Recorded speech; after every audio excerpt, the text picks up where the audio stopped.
नमस्कार, IBN भारत देख रहे हैं आप। मैं हूं देवेंद्र कुशवाहा। रोज की तरह आज भी 4 अखबारों के साथ मैं आपके समक्ष उपस्थित हूं और मैं बताऊंगा कि इनकी पहली खबर क्या है। फ्रंट पेज की पहली खबर इन्होंने क्या बना रखा है।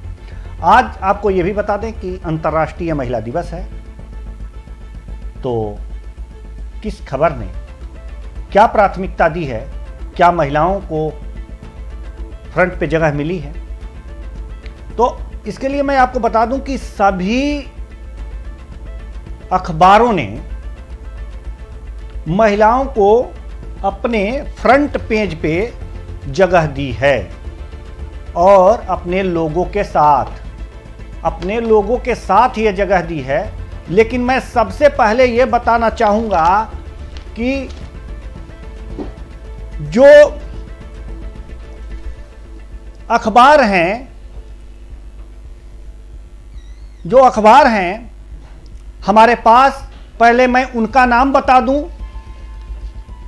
पहला नाम यह बताऊं कि कौन कौन से अखबार हैं, किस क्रम में मैं अखबारों को रखता हूं, किस क्रम में सजाता हूं और किस क्रम में मैं अखबारों को पढ़ता हूं कि किस, तो वो क्रम मैं बता दूं कि रोज मैं नवभारत टाइम्स को पहले स्थान पर रखता हूं, दूसरे स्थान पर अमर उजाला को रखता हूं, तीसरे स्थान पर दैनिक हिंदुस्तान को रखता हूं और चौथे स्थान पर हम दैनिक जागरण को रखते हैं।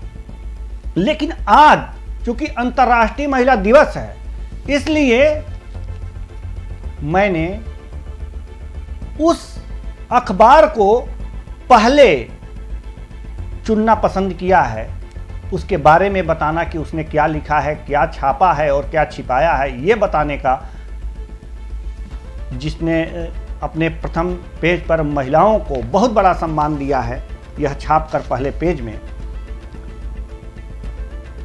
उस अखबार को मैं सबसे पहले आज रख रहा हूं। वह अखबार है अमर उजाला। अमर उजाला ने आपको बताएं कि अपनी पूरे, आप देख सकते हैं कि ये जो चल रहा है विजुअल्स, ये अमर उजाला अखबार का विजुअल्स है। इस पे महिलाओं के शौर्य गाथाओं को अंकित किया है, उकेरा है अमर उजाला ने। इसने हेडिंग दी है कि महामारी से आपदा तक ढाल बनी नारियों का मंगल गान, यानी कि उन लोगों के बारे में यह अखबार बता रहा है जो महामारी यानी कि कोरोना महामारी से लेकर जो आपदा, चमोली में आपदा आई थी उत्तराखंड में, उसमें कौन कौन सी महिलाएं ढाल बनी थीं और उन्होंने क्या किया था, यह सब बखान किया है। तो सबसे अहम जो इसमें उल्लेख किया है कि सबसे अहम रही वायरस की जीनोम सीक्वेंसिंग, यानी कि जो कोरोना वायरस था उसकी जीनोम की सीक्वेंसिंग सबसे अहम रही। और उसको किसने किया, यह बता रहा है अखबार डॉक्टर सौम्या स्वामीनाथन ने, जो मुख्य वैज्ञानिक हैं विश्व स्वास्थ्य संगठन की। विश्व स्वास्थ्य संगठन की मुख्य वैज्ञानिक हैं डॉक्टर सौम्या स्वामीनाथन। उनके बारे में लिख रहा है कि इनको तपेदिक और HIV पर शोध में 30 वर्ष का अनुभव है और इन्होंने आपको मैं बता दूं कि कोविड-19 ने विश्व को जब अपनी गिरफ्त में ले लिया था, अखबार लिख रहा है, तो उन्होंने इससे जुड़े तथ्यों और नई जानकारियों को पुख्ता ढंग से रखना शुरू कर दिया। वायरस की जीनोम सीक्वेंसिंग के लिए विश्व के वैज्ञानिकों के साथ काम करने के लिए प्लेटफॉर्म तैयार किया, डाटा साझा करना शुरू किया। इसका उपयोग वायरस के बदलते स्ट्रेन को पहचानने और टीका बनाने में हुआ। तो सबसे बड़ी, जो लोग कहते हैं कि महिलाओं के बस की बात नहीं है, तो आज महिलाएं यह साबित कर रही हैं कि यह किसी से कम नहीं है। डॉक्टर सौम्या स्वामीनाथन के कथन को इस अखबार ने कोट किया है और कोट करके यह लिख रही हैं, भारत ही नहीं पूरी दुनिया में हर जगह महिलाओं को करियर में आगे बढ़ने के दौरान शुरुआती परेशानियां आती हैं। बेटियों को अपनी बात दृढ़तापूर्वक रखनी होगी। समय के साथ हमारी बेटियां अधिक रचनात्मक, परिपक्व और आक्रामक हुई हैं। ये बातें डॉक्टर सौम्या स्वामीनाथन ने कहा है, जो मुख्य वैज्ञानिक हैं विश्व स्वास्थ्य संगठन की। जो दूसरी महिला को इन्होंने प्रायोरिटी दी है अखबार ने, वो हैं डॉक्टर रेणु स्वरूप। अखबार लिखता है, स्वदेशी किट की आपूर्ति 90 दिन से पहले शुरू हुई। ये हैं डॉक्टर रेणु स्वरूप, जो सचिव हैं जैव प्रौद्योगिकी विभाग, विज्ञान एवं प्रौद्योगिकी मंत्रालय, भारत सरकार। ये सचिव हैं। इनके हवाले से अखबार लिखता है कि डॉक्टर रेणुका बताती हैं कि महामारी ने दस्तक दी तो टीम ने दिन रात एक कर जांच और इलाज से लेकर बचाव तक का ब्लूप्रिंट तैयार किया। इसी मेहनत की बदौलत कोरोना का स्वदेशी जांच किट तैयार हुई। 90 दिन के भीतर किट की आपूर्ति भी शुरू हो गई। दूसरे देशों को भी मुहैया कराई गई, अपने ही देश नहीं। महामारी के बीच मिशन स्वदेशी कोविड सुरक्षा मिशन के तहत देश में और टीके जल्द आने की उम्मीद है। ये सारी बातें इनके बारे में अखबार ने लिखा है। और भी डॉक्टर निवेदिता गुप्ता, वैज्ञानिक, वायरोलॉजी यूनिट, ICMR दिल्ली, उनके बारे में भी लिखा है। प्रीति सूदन, जो 1983 बैच की आंध्र प्रदेश कैडर से IS हैं, पूर्व केंद्रीय स्वास्थ्य एवं परिवार कल्याण मंत्रालय की सचिव रह चुकी हैं। इनके बारे में भी अखबार लिखता है। लेकिन जो सबसे बड़ी बात है कि महिलाओं के बारे में अखबार क्या लिख रहा है, चमोली की चुनौती में जो महिला अधिकारी अदम्य साहस दिखाई हैं, आज उसको रेखांकित किया है अमर उजाला ने अपने फ्रंट पेज पर। जो 7 फरवरी को चमोली में जल प्रलय आया था, उसमें स्वाति सिंह भदौरिया, जो जिलाधिकारी थी चमोली उत्तराखंड की, उनके साहस की व्याख्या कर रहा है कि इन्हें 10:40 पर सूचना मिली। ये तुरंत जो है बचाव कार्य के लिए टीम को अलर्ट किया। अगले 5 मिनट में यानी कि 10:45 में गोपेश्वर से तपोवन के लिए निकल गई। मात्र 5 मिनट का समय लगा इन्हें तैयार होने में, और ये तपोवन के लिए, गोपेश्वर से तपोवन के लिए निकल गई। इसके बाद तो अगले 3 दिन तक पूरा ध्यान सुरंग में फंसे लोगों को बचाने में लगा रहा। और एक जो जरूरी बात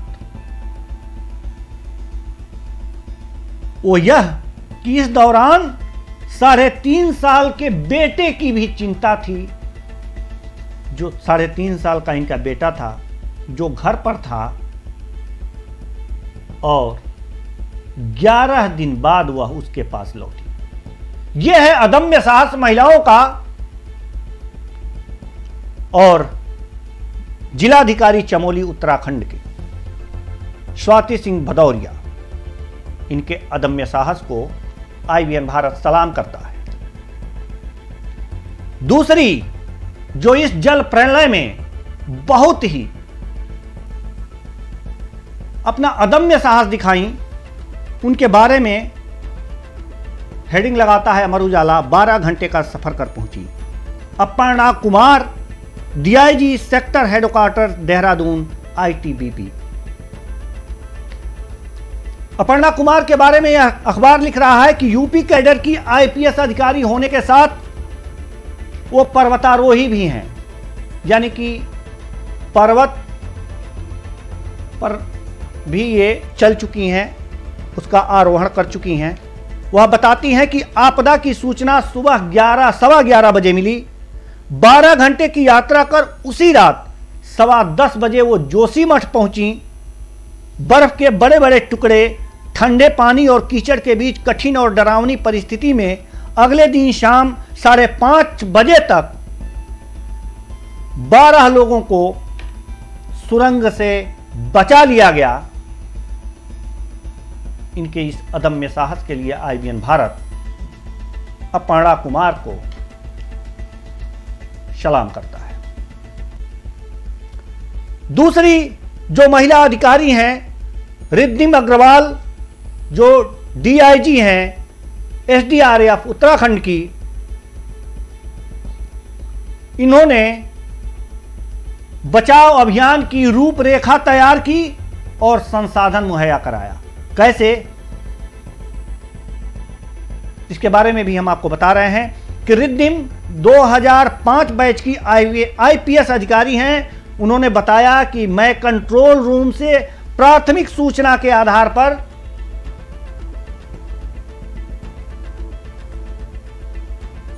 कम से कम समय में राहत की रूपरेखा तैयार की, सभी टीमों को जरूरी संसाधन मुहैया कराया, टीमों में समन्वय स्थापित कर संयुक्त रूप से मिशन को अंजाम दिया गया, जिससे कई जान बची।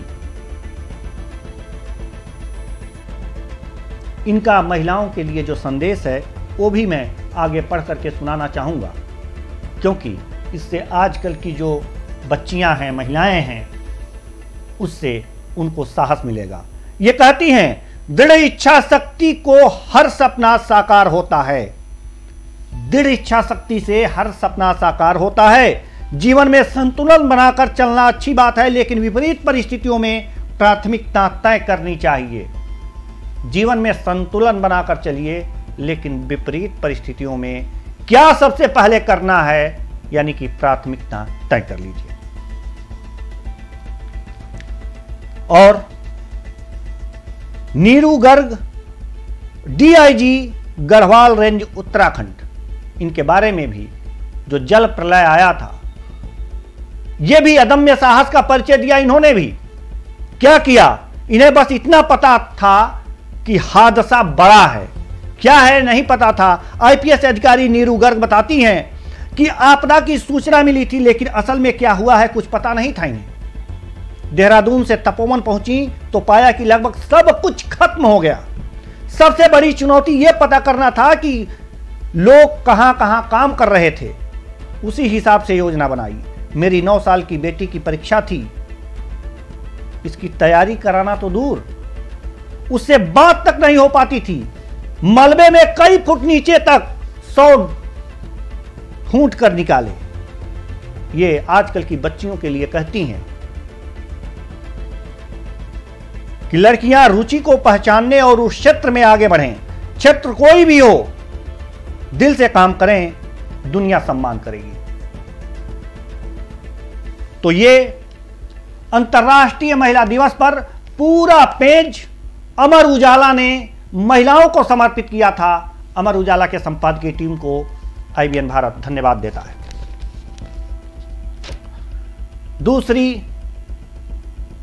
दूसरा अखबार जो सबसे पहले मैं पढ़ता हूं, लेकिन आज दूसरे नंबर पे पढ़ रहा हूं और इसकी सुर्खियां बता रहा हूं, वो है एनबीटी, यानी कि नव भारत टाइम्स।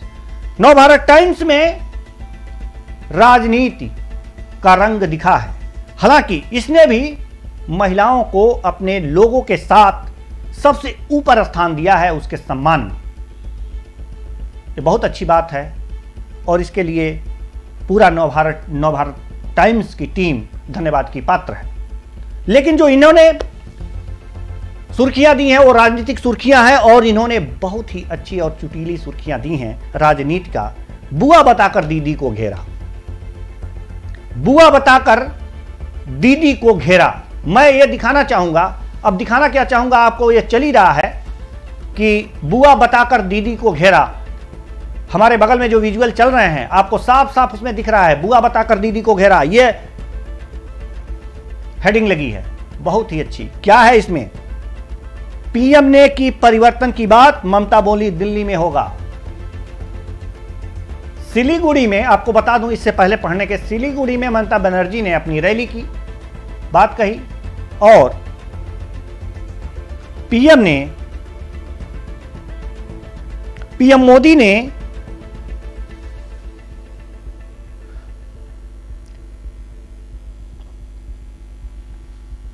भी कल बंगाल में एक रैली की।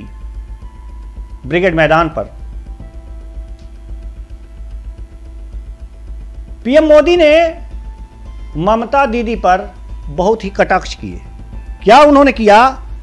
ममता ने जनता को दीदी बनाने के बजाय, ममता ने जनता की दीदी बनने के बजाय, माफ कीजिएगा, ममता ने जनता की दीदी बनने के बजाय अपने भतीजे की बुआ बनना ज्यादा पसंद किया। एक बहुत ही कटाक्ष, बहुत तेज कटाक्ष इन्होंने किया है। मोदी ने नारा दिया, लोकसभा में टीएमसी हाफ, इस बार पूरी साफ। यानी कि इसमें पूरी तरह राजनीतिक रंग चढ़ा था। और उन्होंने, पीएम ने यह भी कहा कि सोनार बंगला मतलब जहां उन्नति सबकी होगी, तुष्टीकरण किसी की नहीं। सीधे सीधे हमला ममता बनर्जी पर पीएम मोदी ने किया।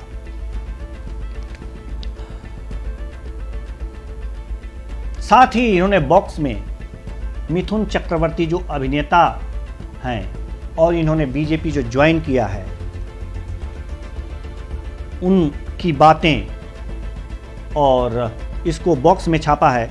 बॉक्स में इन्होंने कहा है कि मिथुन अपना बीजेपी ज्वाइन करने के बाद मिथुन जी ने अपना एक संवाद बोला कि मुझे नुकसान न करने वाला सांप न समझने की गलती ना करें, कोबरा हूं, लोगों को डस कर भी मार सकता हूं।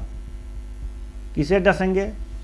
विरोधियों को, जनता को तो डस नहीं सकते। तो विरोधियों सावधान हो जाइए, बीजेपी डसने वाला नेता चुन लिया है। तो अब कितना डस पाते हैं अपने विरोधियों को, यह देखने वाली बात होगी, समझने वाली बात होगी। ये बाद में देखा जाएगा और समझा जाएगा। रह गई बात शुभेंदु अधिकारी जो बीजेपी ज्वाइन किए हैं जल्दी ही, और शुभेंदु अधिकारी जो है ममता बनर्जी के से टक्कर ले रहे हैं। इनकी बातों पर उमर नाराज हैं, उमर अब्दुल्ला जो है वो नाराज हैं। क्यों नाराज हैं? कि शुभेंदु अधिकारी ने यह कहा था कि टीएमसी सत्ता में आई तो बंगाल कश्मीर जैसा बन जाएगा। शुभेंदु अधिकारी ने कहा कि टीएमसी अगर जो सत्ता में आई तो बंगाल जैसा, वो बंगाल जो है वो कश्मीर जैसा बन जाएगा। अब उसका ये जवाब क्या दे रहे हैं? उमर ने कहा कि बीजेपी के अनुसार, यानी जिस पार्टी में वो हैं उसके अनुसार अब कश्मीर स्वर्ग बन गया है। बीजेपी कहती है कि अब कश्मीर स्वर्ग बन गया है। 370 धारा और 35 से हटने के बाद कश्मीर स्वर्ग बन गया है। फिर पश्चिम बंगाल के कश्मीर बनने पर क्या आपत्ति है? एकदम सही और सटीक जवाब मांग रहे हैं उमर अब्दुल्ला शुभेंदु अधिकारी से कि अगर आपकी बीजेपी कहती है कि कश्मीर अब स्वर्ग बन गया है, तो भाई टीएमसी अगर जो वहां पर आती है, तो अगर जो बंगाल कश्मीर हो जाएगा, यानी कि वो भी स्वर्ग हो जाएगा, तो उससे आपको क्या दिक्कत है? बात तो सही है, लेकिन ये किस वे में कहे हैं, इनका रुख क्या रहा है और जवाब क्या आया है, यह सब आप समझते हैं। आप लोगों को बताने की ज़रूरत नहीं है। अब नवभारत टाइम्स जो है हम किनारे करेंगे और अगले पेपर पे आते हैं दैनिक हिंदुस्तान।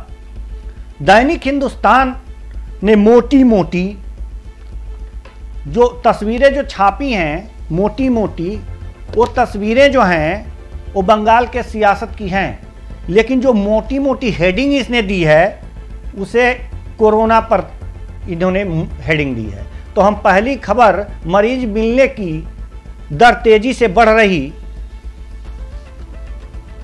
ये चीज़ हम पहली खबर मानते हैं इसकी। और इन्होंने ये चिंता जताया है, क्या चिंता जताया है कि कोरोना संक्रमण 5 दिन में 1.61% बढ़कर 2.53% तक पहुंचा, WHO ने चेताया है।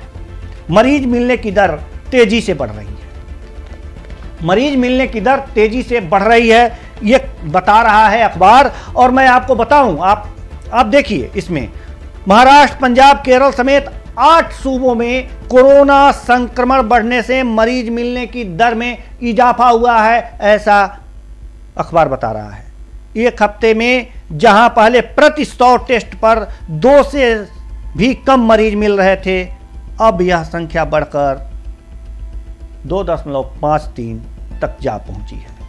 महाराष्ट्र के हालात अखबार बता रहा है कि बेकाबू है। 2 दिन में 10,000 मामले कोरोना के दर्ज किए गए हैं।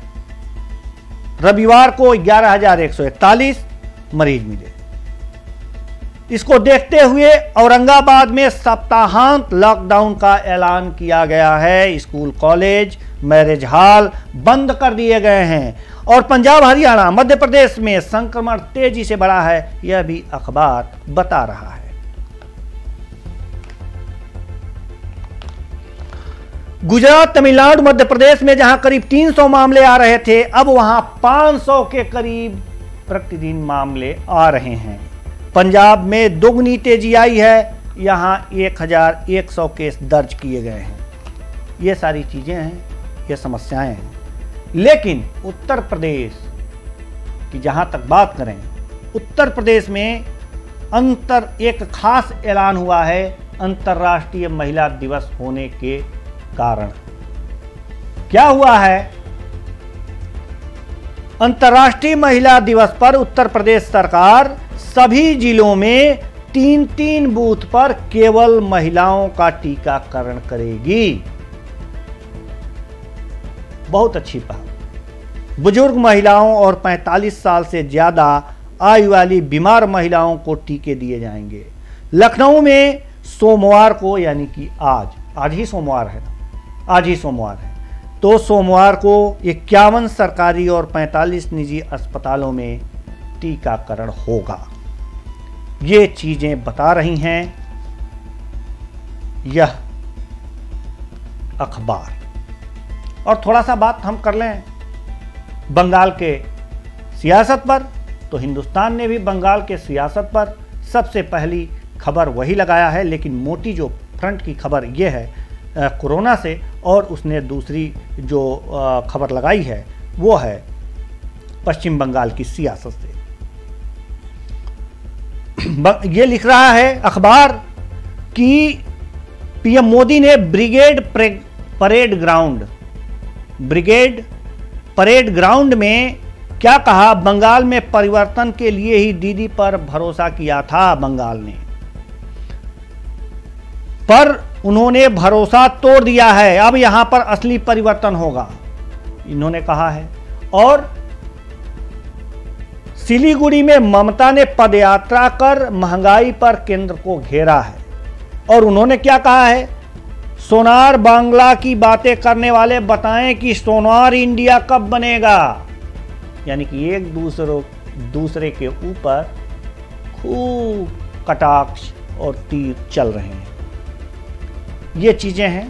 खैर, वो राजनीति है, और राजनीति एक दूसरे के कामों को नीचा दिखाना और अपने कामों को बेहतर बताना, जिससे कि जनता प्रभावित हो सके, ये करते हैं चुनाव में हर नेता, हर राजनीतिक पार्टियां, और यही यहां पर भी हो रहा है। ममता ने भी यही किया है और पीएम मोदी ने भी यही किया है। तो कुल मिलाकर के आपको बताएं कि एक और जो खबर है आपको बता दें। अब जो हमारे पास अखबार पड़ा हुआ है वो है दैनिक जागरण, और इसकी भी खबर बंगाल की सियासत ही है। बंगाल की सियासत और पीएम मोदी की रैली, ममता बनर्जी की पदयात्रा, इसी से पटा पड़ा है दैनिक जागरण अखबार। हालांकि सांकेतिक रूप से महिलाओं का इन्होंने जो हाथ दिखाया है दैनिक जागरण लोगों के बगल में, ये भी महिलाओं के सम्मान में इन्होंने किया है, जो बहुत अच्छी बात है। यह अखबार भी यह लिखता है कि ममता ने लोकतंत्र को बनाया लूट तंत्र। चुनाव की घोषणा के बाद पहली बार महारैली कर पीएम ने हुक्कार भरी है बंगाल में। बंगाल के आसोल परिवर्तन का दिया नारा, दीदी का खेल अब खत्म। पीएम की मौजूदगी में भाजपा में शामिल हुए अभिनेता मिथुन। अब नरेंद्र मोदी की जो बातें इस रैली में उन्होंने कही, उसको कौन सी बात को कोट किया है मैं आपको वो भी बता दूं कि ममता दीदी मुझे रावण दानव दैत्य तो कभी गुंडा कहती हैं, कहां कहां गाली देंगी, इतना गुस्सा क्यों दीदी। अगर बंगाल में कमल खिल रहा है तो उसका कारण आपकी सरकार द्वारा फैलाया कीचड़ है, यानी कि कमल कीचड़ में खिलता है। तो भाई अन्य राज्य वालों भी जहां बीजेपी की सरकार नहीं है, सावधान हो जाइए। अगर आप कीचड़ फैलाएंगे तो वहां कमल खिल जाएगा। अगर कमल खिलने से रोकना है तो वहां कीचड़ ना फैलाइए, साफ सुथरा रखिए। यह सीधा संदेश है, स्वच्छ भारत मिशन का संदेश भी इसी में है। तो ये सारी चीजें हैं। दीदी ने आपके सपनों को चूर चूर किया है, ऐसा पीएम नरेंद्र मोदी ने कहा है।